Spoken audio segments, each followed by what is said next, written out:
Halo dulur, selamat datang di Media United, channel fans MU paling netral, menang dipuji, kalah dibully. Oke, langsung aja teman-teman ya. Di video kali ini kita akan membahas lagi bursa transfer musim panas, yang mana pada akhirnya Rasmus Højlund keluar dari Manchester United. Here we go. Nah, ini menjelang deadline bursa transfer Manchester United tampak sangat sibuk ya, membuang satu persatu pemain yang tidak dibutuhkan oleh Ruben Amorim. Dan sekarang akhirnya Rasmus Højlund resmi hengkang dari Manchester United dan beralih ke Napoli bersama Scott McTominay. Di sini kalau kita melihat ada kesepakatan peminjaman sebesar 6 juta euro dan klausul kewajiban untuk membeli di akhir musim senilai 44 juta euro. Rasmus Højlund sudah sepakat sejak beberapa hari lalu dan dikabarkan akan menjalani tes medis dalam 24 jam ke depan.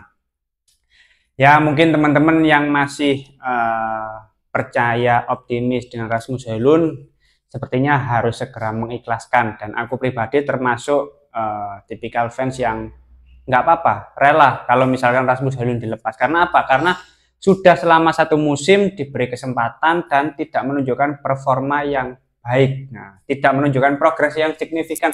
Jangan dipegang, nah, jangan dipegang ya. Agak bahaya. Ini kita apa ya?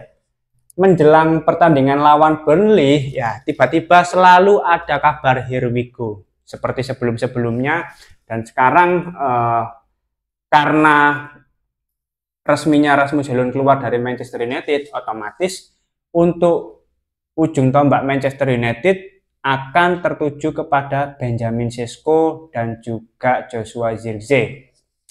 Ini akan menjadi tantangan tersendiri. Ini kamera wes pas apa dorong ya, soalnya dimirino bocil iki udah repot.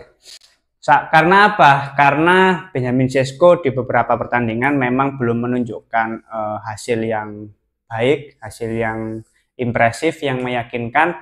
Tapi itu semua masih wajar karena dia pemain baru dan baru menjalani beberapa pertandingan. Usia juga masih muda.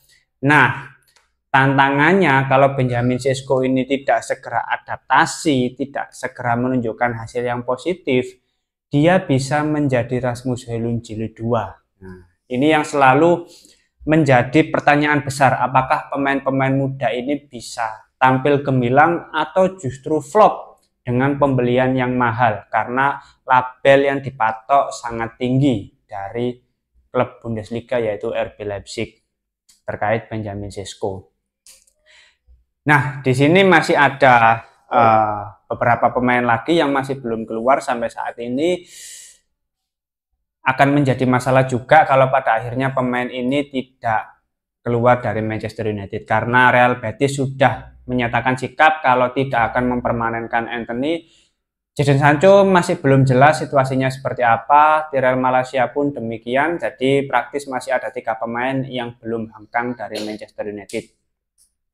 Tapi di lain sisi, dengan adanya 2 penjualan pemain dalam 2 hari terakhir ini ya, harusnya Manchester United bergerak sangat cepat untuk mendatangkan pemain baru, terutama posisi gelandang. Nah, entah siapapun yang didatangkan, entah pembelian permanen atau peminjaman, harusnya segera didatangkan. Mumpung masih ada bursa transfer sekitar 1 atau 2 hari lagi, karena ini mendekati deadline bursa transfer, jadi harus ada percepatan dalam mendatangkan pemain baru. Sean Lamens sebenarnya sudah semakin dekat untuk kesepakatan, tapi masih belum diresmikan.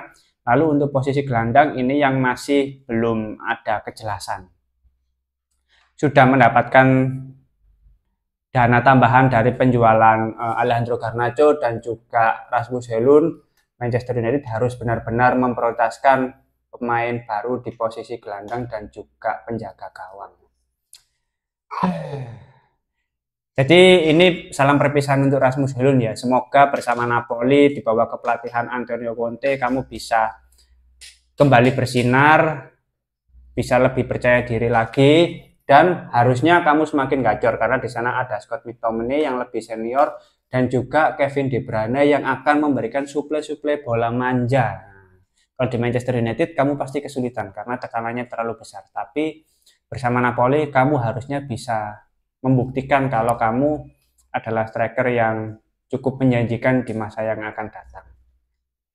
Tapi aku nggak peduli. Yang penting fokus kepada Manchester United. Sekarang tanggung jawab besar akan dibebankan kepada Benjamin Sesko. Selamat. Kamu sudah serah terima tanggung jawab sebagai striker Manchester United dari Rasmus Højlund. Wah, ini tantangan yang sangat besar untuk Sesko ini ya. Kamu nggak bubuk dah? Oke, sepertinya itu dulu yang mau dibahas di video ini, karena sudah setengah 9, jam 9 Manchester United akan melawan Burnley di kompetisi Premier League yang akan bertanding di Old Trafford, dan semoga ini menjadi kemenangan pertama Manchester United di kompetisi Premier League. Terima kasih sudah menonton video ini, jangan lupa like, komen, dan subscribe. Salam.